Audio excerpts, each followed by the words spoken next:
Hi guys! So welcome back here on my YouTube channel. So my name is Jan. At nakikita nyo naman guys kung nasan tayo ngayon, di ba? Ayan, nasa Rosmar Pares Overload na tigo 100 lang din. Tapos ang pangalan ng mansion niya is R Mansion Resort and Resto Bar. Ayan. So nandito tayo ngayon sa Laguna.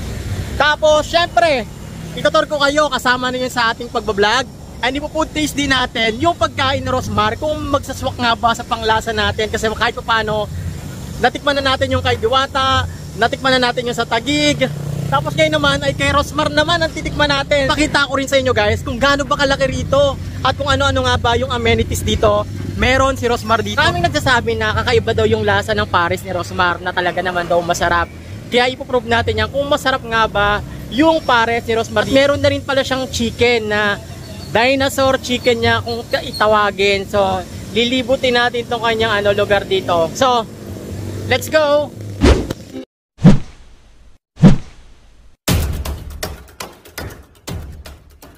Most of the nila rito, may mga kubo. Tapos meron din silang bungalow doon. Sobrang laki pala dito ng lugar ni Rosmar. And then meron din ditong playground. And pwede rin pala mag-swimming dito. Sa mamaya i-check natin yung swimming pool kung may naliligo na ba. So kung nakikita nyo, nasa likod lang ni Rosmar yung malaking bundok. Tapos yung parking area ni Rosmar dito, sobrang laki. Available slot yan dito hanggang doon. Pwede kayo mag-parking. Kaya dito kung kay Diwata may nagre-reker, may mga enforcer, dito kay Rosmar safe yung mga sasakyan nyo kasi meron talaga siya rito mga parking. Sobrang laki. Tapos okay naman yung dito. Yun nga lang medyo mainit din kasi sobrang init din ang panahon ngayon kahit saan naman kayo magpunta. Pero yung pwesto niya talaga sobrang laki guys, promise. Sa mga hindi nakakaalam, galing pa ako ng Tagig. Tumayo lang talaga ako dito kay Rosmar para matikman yung Pares niya. So pagpasok nyo dito, makikita nyo agad yung mga kubo. So kailangan kung marami kayo makapagpa-reserve na kayo ng kubo. Tapos dito naman kayo pipila guys. Napanood ko dati sa mga vloggers ay hinahatid daw yung mga pagkain by number daw. Pero ngayon, napansin ko self-service na rin talaga sila, parang kay Diwata. So pipila kayo rito. Pagkapila nyo, magbabayad kayo at saka kukunin nyo na rin yung items kung chicken man at saka Pares Overload. Yung Pares Overload nga pala ni Rosmar dito ay 100 pesos, only sabaw, only rice at may kasama na tong soft drinks. Sa chicken naman 125 pesos, only rice, tsaka meron na rin siyang kasamang soft drinks. At syempre dahil sa dumayo na rin tayo dito, kailangan matikman na rin natin yung Pares Overload niya pati yung chicken niya. Umalis nga pala ako sa bahay ng alas 7 ng umaga at nakarating na ako rito ng alas 11.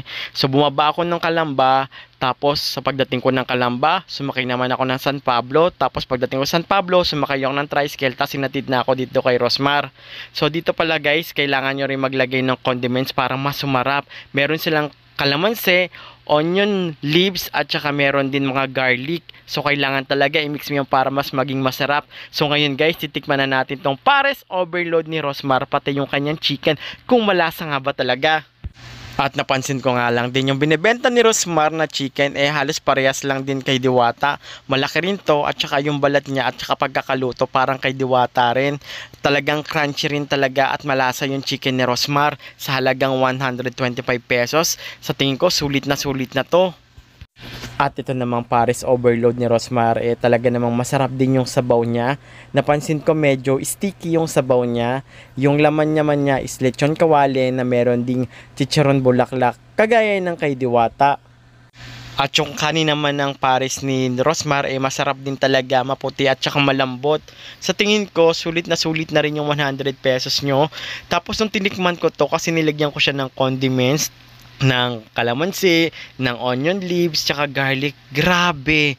Natikman ko siya, sobrang sarap niya talaga guys. Tapos meron din siyang kasamang star anise. Alam niyo yung parang kahoy na na-issue rin yung dati sa ibang parisan, nakala nila ipis. Ang tawag dun guys, star anise. Napaka-importante nito para kahit paano mas lumasa yung Pares na tinitinda ninyo. So yung pagkatikim ko talaga, ang sarap ng sabaw, lalo na pala kapag may condiments. At saka nga pala guys, kapag pulo na yung kubo at wala kayong mapwestuhan doon, huwag kayong mag-alala kasi dito si Rosmar meron siyang bungalow na bahay na talaga namang pinapa-occupy niya sa mga kumakain. Dito pwede kayong mag-dine in at saka yung lugar, hindi rin naman mainit kasi meron siyang ventilador. Actually, nakatapat sa akin yung malaking ventilador. Kaya yung video ko, yung camera ko talagang umuuga at pagpasensyahan nyo na kung medyo malikot to.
Masarap nga pala at malasa yung Paris ni Rosmar, kaya nga naubos ko yung kanin ko.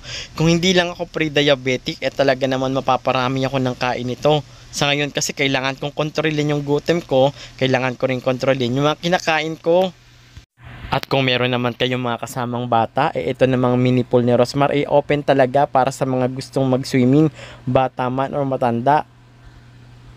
At wala nga rin talaga akong masabi sa pwesto ni Rosmar. Una, napakalaki. Second, meron siyang parking area. So kahit saan kayo mag-park ay pwede. Pagdating naman sa dine-in, sa mga table, chairs, ay hindi kayo nakatayo kasi merong mga kubo. At pag ubos naman na yung kubo, meron pa mga bungalow na bahay sa may likod, sa may tabi ng swimming pool. Pwede kayo doon kumain kasi may mga lamesa rin doon. At pagbalik ko nga rito sa mini pool ni Rosmar, may mga chikiting na naliligo. Reminders lang sa mga parents ng mga bata, so kayo na yung magbantay, mag-assist sa mga alaga nyong anak. Kasi I'm sure yung mga staff ni Rosmar ay busy sa pag-serve sa mga kumakain. So tayo ng mga parents ang gagabay at mag-guide sa mga bata. At meron nga rin palang playground dito. Kapag tapos silang maligo, pwede silang maglaro dito. Guys, share ko sa inyo kung paano nga ba kayo pupunta sa Paris na ni Rosmar. So ako guys, nag-commute lang kasi ako, mag-isa lang ako. Sumaba ako sa may Alabang. Sa may Alabang, meron dong Star Mall na nasunog. So, nandun yung mga ng bus papuntang Calamba, Laguna. So, binayaran ko sa minibus. Nasa 55 pesos yung minibus papunta ng terminal ng Calamba, Laguna. Tapos, pagdating nyo sa may Calamba, Laguna na terminal, hanap kayo ng jeep papuntang San Pablo na jeep. So, doon, sasakay kayo ng jeep. Dire-diretso na yung kay Rosmar. Pero kapag huminto sila sa may school, sasakay pa kayo ng isang tricycle, sabihin nyo lang Rosmar Pares. Sa jeep, binayaran ko 45 pesos. Sa tricycle naman, special, nasa 30 pesos yata kung hindi ako nagkakamali. Guys, yun nga lang pala, pagdating mo sa Calamba, medyo malayo pa rin sa Kalawan, Laguna. So medyo 1 hour yata yung biyahe ko sa papuntang Kalawan. Malayo-layo, dadaan pa kayo ng mga bundok, marami kayong makikita doon. So pagdating naman sa Pares, nasa 100 pesos siya. Masarap yung Pares niya pag dilagyan nyo ng condiments, ng garlic, ng onion leaves, tsaka ng kalamansi at paminta. So sobrang sarap ng Pares ni Rosmar. Meron din siyang chicken, 125 katulad ng kay Diwata. So yun lang guys. So yan, try nyo magpunta doon, wala namang mawawala. Yun nga lang, kailangan pag magko-commute talaga kayo, kailangan mahaba yung pasensya nyo. Pero pag uwi ko, ang sinakyan kong bus sa terminal is Market. So 30 minutes lang yung biyahe ko from Calamba, Laguna to Market. So mabilis lang yung pag-uwi ko. Medyo matagal lang talaga commute papunta doon. So yun lang guys, that's it for this video. Yung i-rate ko yung Paris niya, 9 out of 10. Yung chicken niya, 9 out of 10. At Kung makikita nyo, sobrang laki ng pwesto ni Rosmar. May pinapatayo pa siya sa may likod. Then pinapagamit niya rin yung bunggalong bahay niya kapag wala na kayong mapwestuhan sa labas. May mga kubo din siya doon at may bungalo. Yung swimming pool, of course, kailangan kayo na magbantay sa mga alaga yung bata kasi sobrang busy ng mga staff doon. Hindi na nila mababantayan yung mga lumalangoy at saka naglalaro sa playground. So pagdating sa parking, wala kayong magiging problema. Sobrang lawak ng parking area ni Rosmar. So yun lang guys, that's it for today's video. At don't forget to like, share, and subscribe dito sa aking YouTube channel. At follow nyo na rin ako sa aking Facebook page na Chitsupao Family. And yun lang guys, maraming salamat sa panonood. At see you on my next vlog. Bye-bye!